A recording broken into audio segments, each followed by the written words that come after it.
অনেকে বলে বিশ্বনবী নারীর দেহ ভোগ করার জন্য 13টা বিয়ে করছে। কপাল পোড়া, কপাল পোড়া। আমার নবীর ইতিহাসই জানে না। বিশ্বনবীর প্রথম বিয়েটা ছিল 25 বছরের বয়সে। কত বছর? ওনার বয়স ছিল 25। বিয়ে করেছেন সাইয়েদাতুনা খাদিজাকে, ওনার বয়স ছিল 40। বিশ্বনবীর সব বিয়ে ছিল বিধবাদেরকে আশ্রয় দেওয়ার জন্য।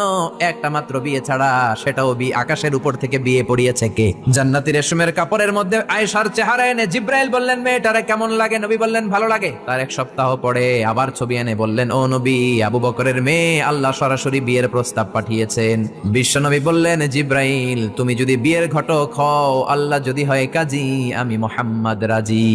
4টা কারণে বিশ্বনবীর এতগুলো বিয়ে হয়েছে। জোরে বলেন কয়টা? একটা হচ্ছে এডুকেশনাল কজ, একটা হচ্ছে লিগ্যাল কজ, একটা হচ্ছে সোশ্যাল কজ, আর একটা হচ্ছে পলিটিক্যাল কজ। এডুকেশনাল কজ যেটা প্রথমে বললাম, নবীর কাছ থেকে শিখতে আসতো পুরুষেরা, নারীরা শিখতে পারে না, মাসালা জানতে পারে না। আল্লাহ বললেন, বেশি করে বিয়ে করো, মাসালাগুলো তোমার বিবিদের কাছে জানাও, হায়েজ নেফাজ